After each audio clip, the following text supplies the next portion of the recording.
Happy Good Friday to everybody. We all got to agree that one beauty about having a long weekend is having an extra day to do whatever you want. Whether you have some work you want to get done, you have some extra time with your family, or if you're going to be like me and you're going to be doing a bit more exploring and a bit more recording. And I'm just going to tell you right away, welcome to yet another edition of the Ye Cheese Cafe. So I've been doing a little bit of thinking today. I'm recording this in a different part of town that I've never really shown off before. I am now in Westmount, kind of like the area that's west of Mount Royal. I used to visit here a lot, like on occasion when I was doing wanders in my university days and maybe my HMV days, but I haven't really showcased this part of town a lot. Never mind the fact I haven't really done the west side of town. I've covered the Rosemont, I covered the Plateau, downtown, even Mile End countless times on my videos, but there's a whole bunch of stuff on the west I haven't been familiar with, or if I know, I just, like I said, haven't been here in years. And it gave me a good excuse to record something new and maybe get inspired to do something else. So this place over here is Avenue G Café. The reason they call it Avenue G is because it's located on Greene Avenue, one of the streets in Westmount that I am kind of familiar with. Because I would stop off for a coffee on occasion where some of these places, there is actually a Five Seasons grocery store I would get my coffee, and I remember just across the street is Chez Nick. Nick is my real name, and I always got amusing because I always thought if I walk in there with my name being Nick, do I get a free sandwich or a free meal? Silly me, that didn't happen, but you know, everyone's gonna joke about it. But it's a nice little area, if a bit outside of my price range, something I've said before. But my ultimate goal is going to be heading a bit more westward into NDG to explore Monkland Avenue. Because I've heard there's a few nice restaurants and bars that are worth checking out. And again, it'll be something brand new to do on the channel, and maybe eventually record stuff around there, the same amount of stuff I've done around my usual east end of Montreal. So we're going to get right to this, but before we do, I'm going to give you one suggestion. Hit that subscribe button below and put your notification bell to on. That way, if there's a new video that comes up, you're gonna get a pop-up, it's ready for viewing. Oh yeah, and like this video, give me a thumbs up right away. I know you haven't watched everything yet, but the more likes I get, the more these videos are promoted all across YouTube, so it does help me out. Yeah? No sugar? They played The Police, and I'm hearing some Tears for Fears right now. One of my favorite albums of the 80s, period. I kind of want to stick around a bit more for the music, but I got a lot of ground to cover today.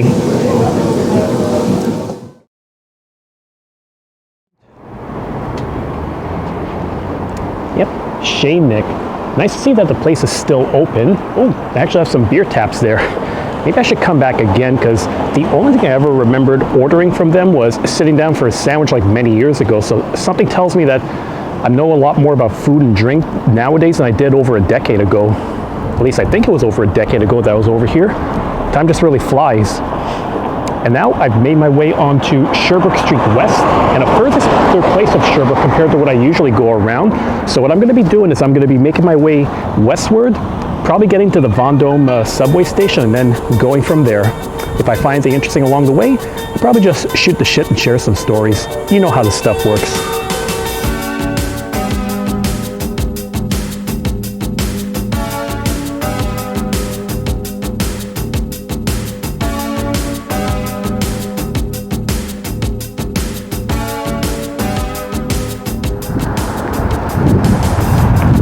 Everywhere you go in the city, there's always going to be elaborate churches.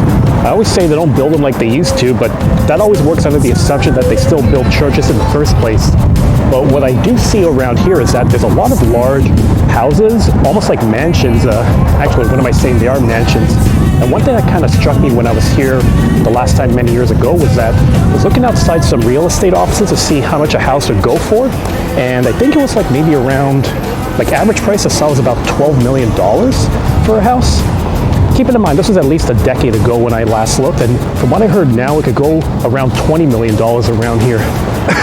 It's kind of insane when you think about it, because I've seen some of the architecture around here in the interior. It's definitely elaborate, very nice, and gives you an old style. But at the same time, the amount of money it would take to pay that off is more than I would ever see in my lifetime. It'd be really hard to afford it. They always talk about affordability in the city, and around here, out of the question.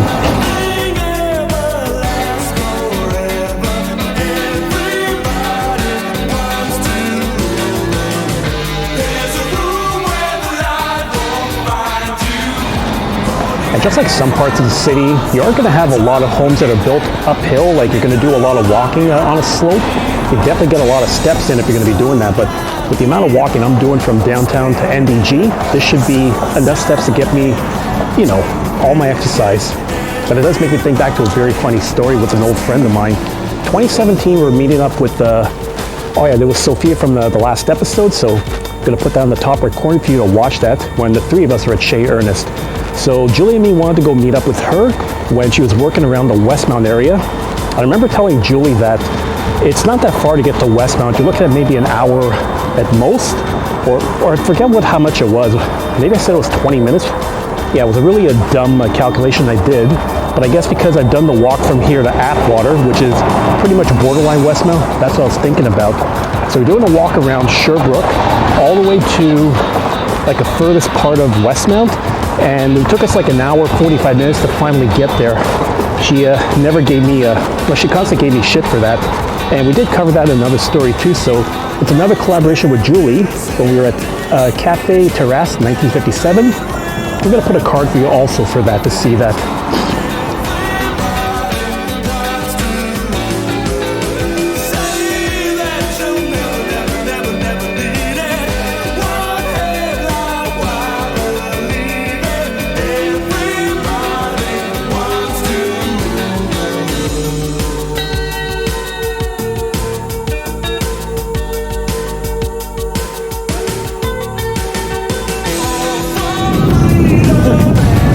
Come to a little commercial artery around here now on Sherbrooke. So I see Donato, which looks like an Italian restaurant, Petros, some Greek place.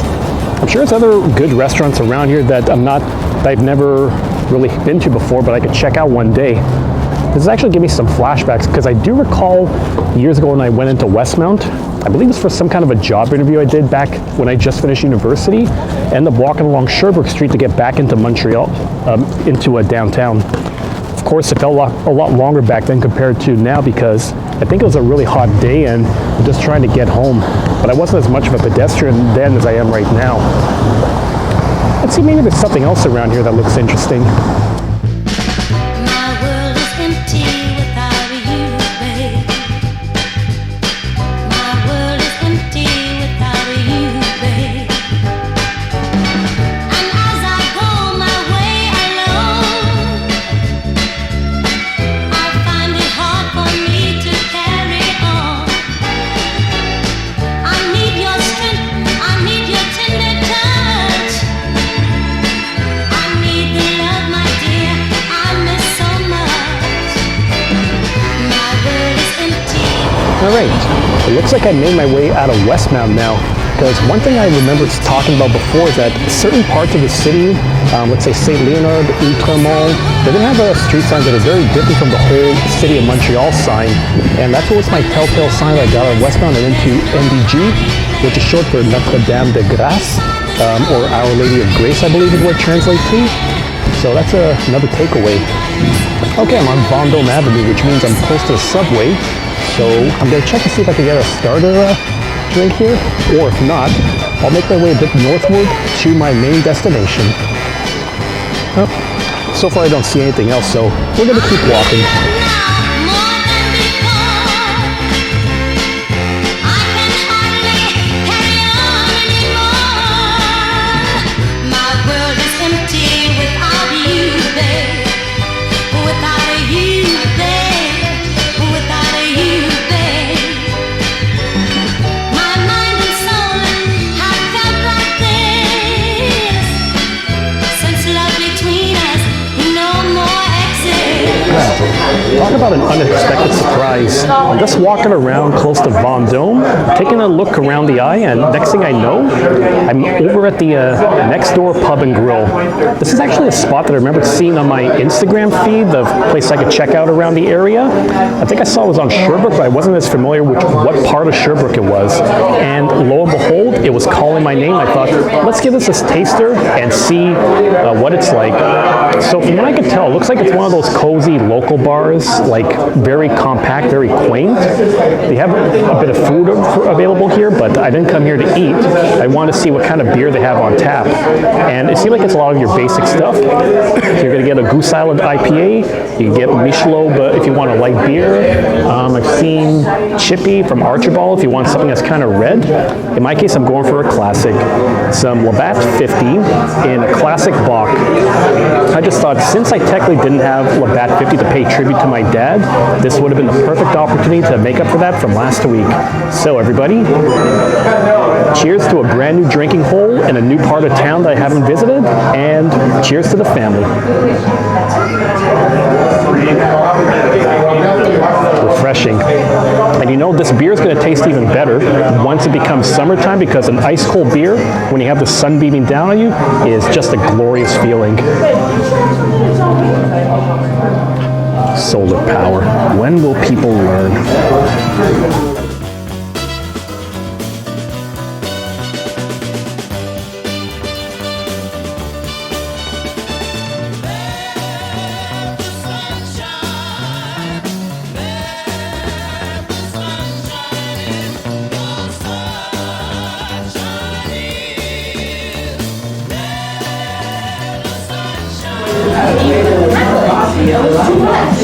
Amazing. So yeah, it's funny how that works. You're walking around, you just turn the corner of your eye, you find a new bar, and you have to get a drink here. So it's kind of funny. This is my very first time getting a drink in NDG in many years. And my first time really visiting NDG in God knows how long. Because if we were growing up, we only might have passed here on a drive to get somewhere else. And I think the only thing I might have visited back then would have been the Cavendish Mall, when that was actually a bustling mall. Otherwise, I don't have many memories of coming around here. I do know that I came here for one of my classes for Concordia when I was a student, because the thing to remember is that Concordia has two campuses. There's the downtown campus, which I was familiar with, and there's also Loyola campus, where you would have some of the art class, oh no, maybe not the art class, like music, sports, and etc. I did go there because of a roots and rock and roll class I took as an elective, so I was kind of like listening to old jazz, country, blues, rhythm and blues, and how all elements of that combined together to form rock and roll. It was kind of a fun thing to do, and I remember one assignment that we did was visiting the Wheel Club. That's actually one of the only bars that I'm familiar with in NDG, and back then, because I don't know if they still do it now, is you would go on a Monday night, and that would be considered hillbilly night. So there's a bunch of old-timey musicians who would get together and play country music together for everyone to listen to. And no, it wouldn't be stuff like Shania Twain, Patsy Cline, or Garth Brooks country. Like, these guys were a bit old school. So they would cover Hank Williams, Bill Monroe, Jimmy Rogers, like that kind of stuff. Anything that had a very pronounced southern twang. You're thinking 30s, 40s, and 50s. So that was a style of country they used to cover. And it was fun. I remember the crowd, too, would have a whole bunch of age ranges. You'd see some of the old people there who probably grew up with it as kids, but there was also some younger ones in the crowd. Whether they were doing that for the assignment or they're there to have a good time, I don't know, but it was kind of nice. And I did pay a visit back there maybe 2015, 2016 for someone's birthday from HMV. So it was like my first time over there in a long, long time. So it kind of made me think, this is what it's like for old time's sake. And I'm sure there's a whole bunch of other neat spots around here that I'm not too familiar with. I'm going to get into Monkland Village eventually and see what I do. I kind of know one of my stops. It's just a question of which ones and if they have taster platters and what I'm going to eat. So stay tuned. Does he love me? I want to know. How can I tell if he loves me so? Is it in his eyes? Oh no, you be deceived. Is it in his eyes? No, he'll make believe if you want to know. So talk about an unexpected surprise. Again, Next Door Pub and Grill. I remember reading about it, but I didn't think I would pass along the way, so I had to take advantage while I was around. Nice way to get a good starter beer on the long weekend before I make my way elsewhere. So I do have an idea of where I'm going now to get to Monkland Village. Oh yeah, I think I see DeCarry Boulevard, which means I'm probably getting to the bloody DeCarry Auto Route. You want to talk about an eyesore? Well, you'll see when we get along the way. Find out what you want to know. Promise love, and if it really is,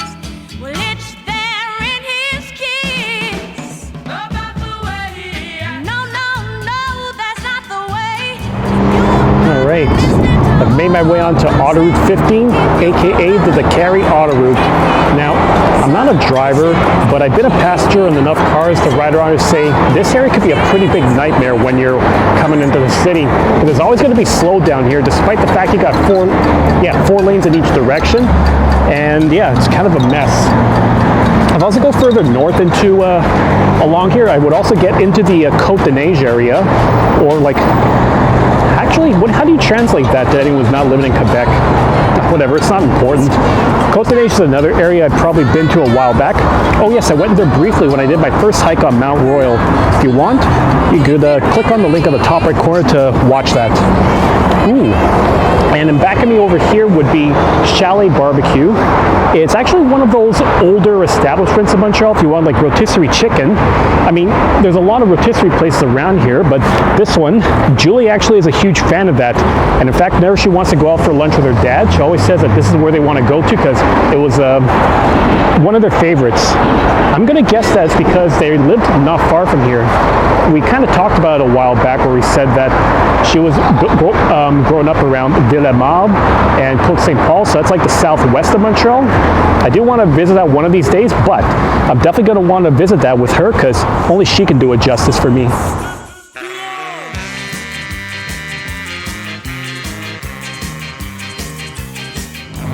Nice to see that it's accessible from here. Like, it's actually closer than I realized. Now, what I could do is if I was to go further this way, eventually I'd make my way around Loyola, Cavendish, and also eventually to the Wheel Club. But for all intents and purposes, my main goal is to get to Monkland Village to go get a drink. So I'm gonna figure a way around. So I say I'm gonna figure a way around because I saw it's kind of a blockage in the neighboring streets, so I don't wanna interfere or, you know, be recording when that's all going on.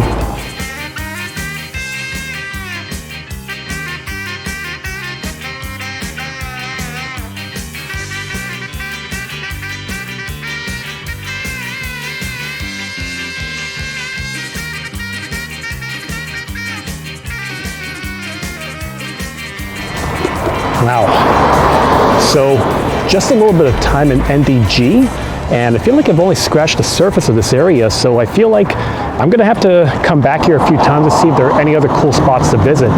Because to tell you the truth, I probably didn't go too much to the west of the island because I always felt like it was a bit more inaccessible.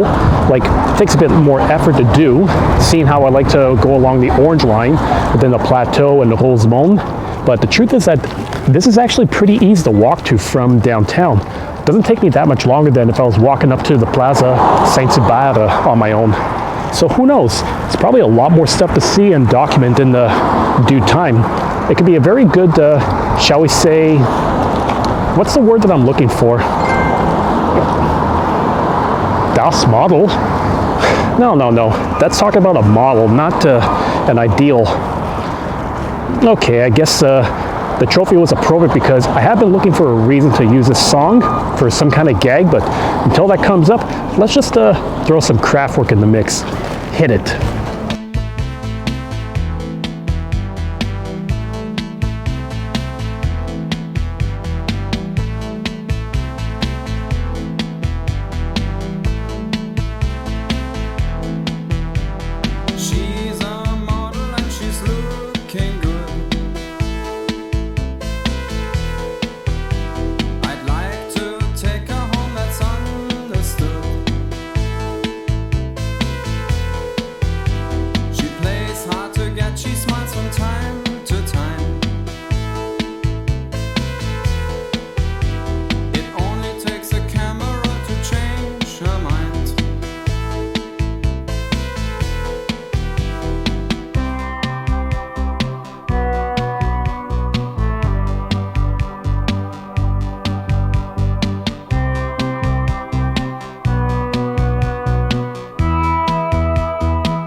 Old Orchard Avenue. Why do I get the feeling that Old Orchard Pub is somewhere around here? Who knows? I don't see it around. But all this to say, I made my way onto Monkland finally.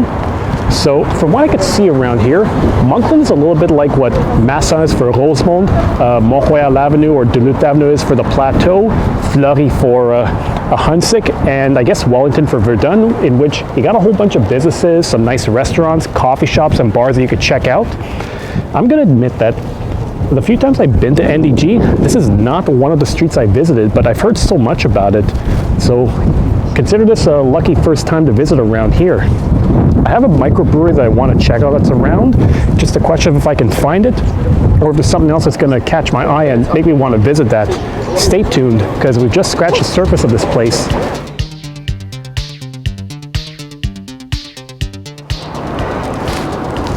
Provigo. I see that, and it just gives me flashbacks to the Provigo that was on 10th Avenue and Beaubien, closer to my babcia used to live. We'd always go there for groceries, and she would always buy blueberry pastries, apples, and stuff, because she wanted to help us out. I don't know if she thought that we didn't have grocery stores down on the South Shore. Kind of hard for me to say.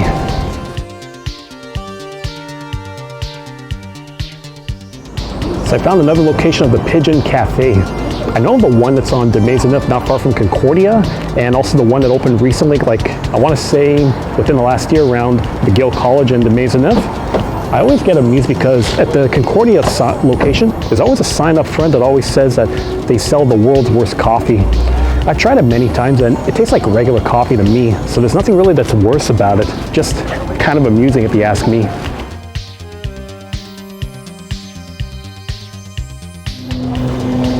What the? Huh, interesting. I just came across a Lucille's, whatever it is. The only other one I knew about is at the Distrand area in Brossard, so I guess that's something else I've kind of discovered around here.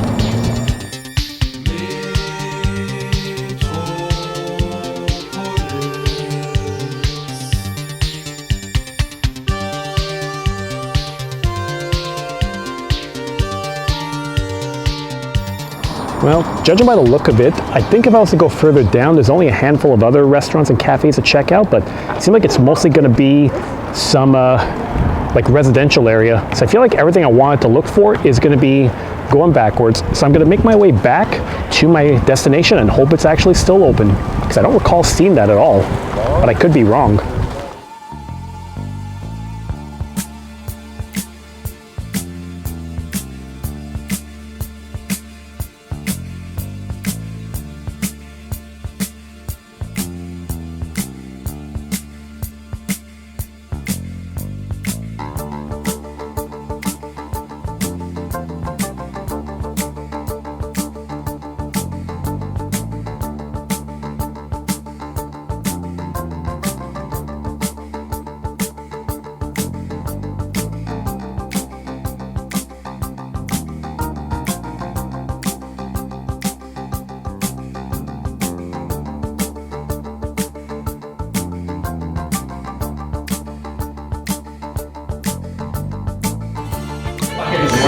Okay, third time it's a charm.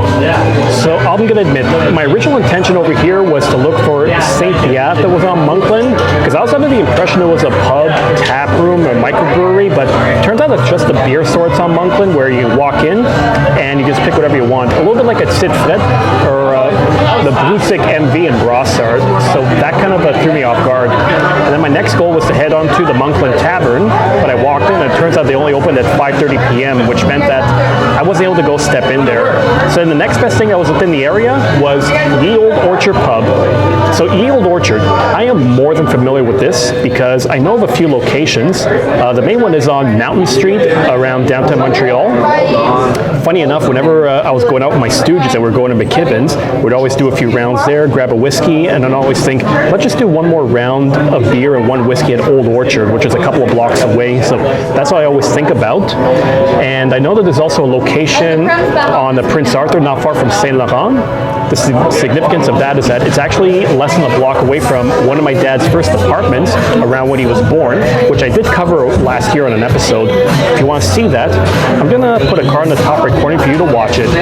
And there's actually a whole bunch of locations of this around. Even in Chateauguay, there's an old orchard, funny enough. But I thought if I'm over here, I may as well document this pub while I'm around. And the selection of beers are pretty awesome. A lot of local stuff. You get some imports. And they also have a lot of Brasserie de Montreal on tap. So what that meant was I got myself a Normandville Hazy IPA. It's like a light New England IPA. And once again, I thought I'd pay tribute to my Rosemont roots and origins. Cheers, everybody, to a good Friday. Delicious. This is always more satisfying when it's pressurized through a tap. I love it. Oh. I just noticed the coaster. So Madrid, that seems to be a Spanish-style lager that's being made by Molson Coors now. And I have had it because I remember seeing it on tap over at the Le Trèfle, the Irish pub that's on Wellington Street in Verdun. So I am kind of familiar with that. I think I still have enough cards, so I'll put a card for you once again to go visit my, watch my return visit to Verdun I did a little while ago.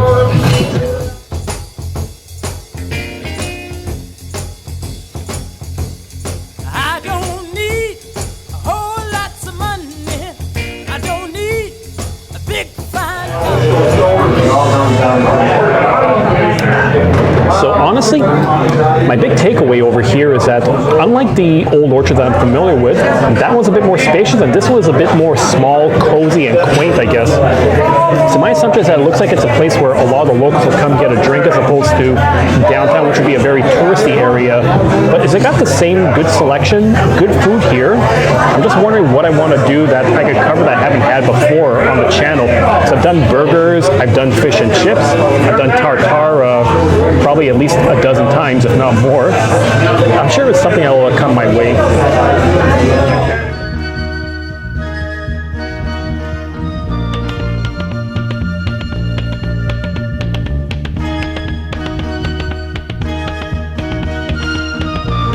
So that was a good IPA, and I want to get a second round to go with my meal because I was thinking about what can I do that I haven't shown off before, or what's something different. And one thing I did see on here is that they say there's a couple of beers that are kept in rotation. So I had to ask, like, what is it on the menu today? Well, it was easy enough. There were two beers on rotation. There was the Madrid, which I was talking about before I was on the coaster, but then they said it was also the Four Origins, or Quatre d'Origine, Irish red beer. And I thought, yeah, Quatre d'Origine, that is a really good brewery. It's in my dad's hood, and it's not very often I do a red, so here it is, everyone. Quatre d'Origine, Irish red. Apparently it's supposed to be a little bit hoppy compared to other reds, so it gives it a bit of a distinct taste. But you know what? I'm willing to try anything for the sake of the camera, and because I love you all. Yep, I love it. Oh yeah, I remember too. I did use this one the very last time I did a beer can chicken on the channel when I tried to do that last year on the BBQ. I'll put a card in the top right corner if I haven't gone over my 5 cards yet. I'll figure it out once I get the post-production. If I'm over it, then sorry, I tried this time. Yeah.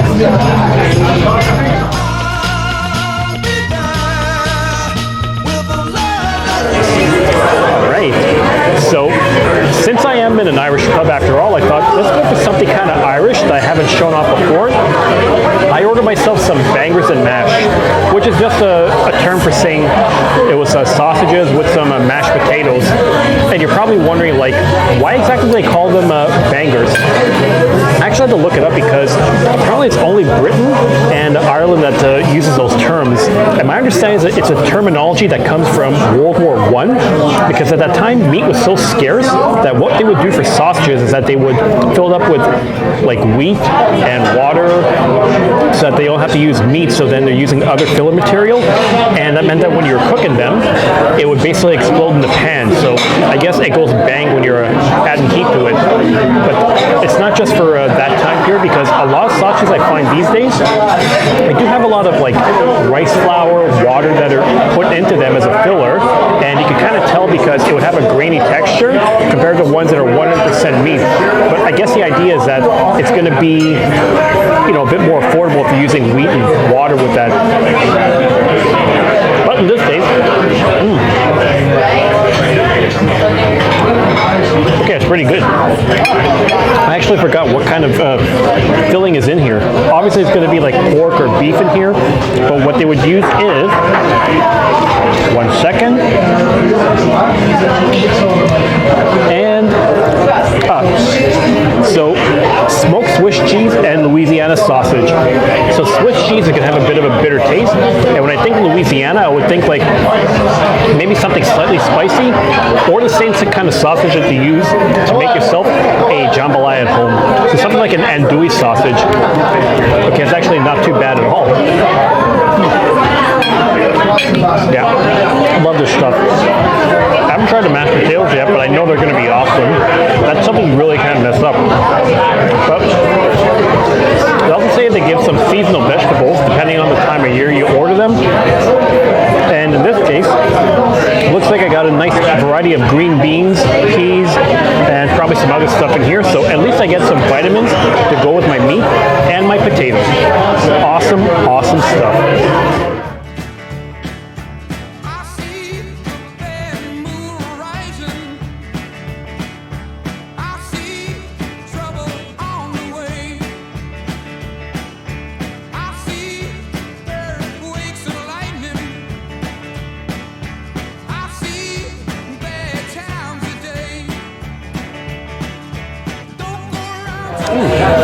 Not bad. So when I think of Louisiana, I would always think spicy. The first bite didn't seem too spicy, but it's one of those flavors that kind of sneaks up on you when you least expect it, or you have to get kind of deep into it. So yeah, I didn't expect that to come. And the mashed potatoes are just perfect. I feel like they got some garlic, probably some butter in here, good stuff in here. So perfect mashed potatoes, just the way that I like them. So that was a really tasty meal, good beer, and honestly, those bangers, they're kind of spicy, but a very subtle one that it's not going to hit you right away. They'll just kind of sneak up on you before you even realize what just hit you. It's awesome stuff. And because it's still pretty early, because of extra daylight, I thought, do I have enough room for one more round in me? And the answer is, yes, I do. I decided to go for something a little bit different here. I decided to get myself a Murphy Stout. On the St. Patrick's Day weekend, I did get a St. Ambroise Stout for myself, and I've had Guinness before, which always feels like it's an easy stout to drink. This one, though, it has a bit of a more pronounced coffee flavor with a bit of chocolate, because, you know, a lot of stouts are going to be using dark barley, maybe sometimes oatmeal. Guinness is the easiest one to drink, but other ones, you got to be careful, because if you're not a coffee fan, you're not going to like it. I just got it because I thought it was either this or whiskey, and I'm not really in a whiskey mood tonight. I thought a pint I could definitely finish off because there's a coffee shop around here. I could go get myself a little espresso before I hit the road and make my way back to the subway. So, cheers everybody to Good Friday.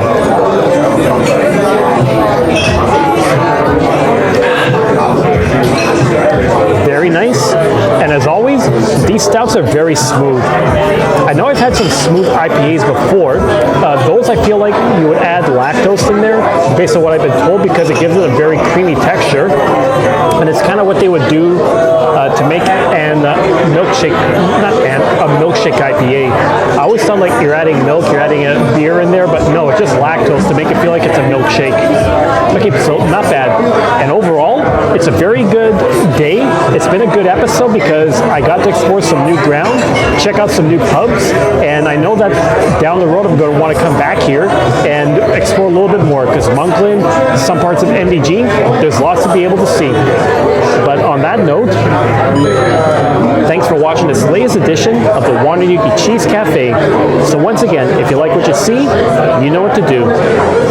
Hit that subscribe button below. Give me a thumbs up if you enjoyed my wanders, my stories, my antics, and, well, everything that comes with my channel. And if you have an idea for a future episode, just leave it in the comments section. I'll see if I can incorporate it one of these days. Could be a recipe I could do at home, something I could grill on the barbecue eventually, someplace to check out in the city, whatever. I'm open to everything. Cheers, everybody, and I'll say Happy Easter, even though this episode is probably going to drop after the fact, but at least it's going to be before Orthodox Easter, so yeah, it still counts.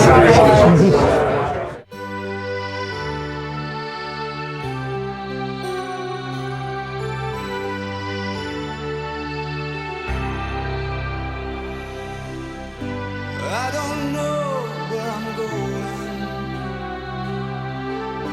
but I sure know where I've been. Hanging on the promises and songs of yesterday, and I've made up my mind. I ain't wasting no more time. Here I go again. Here I go again.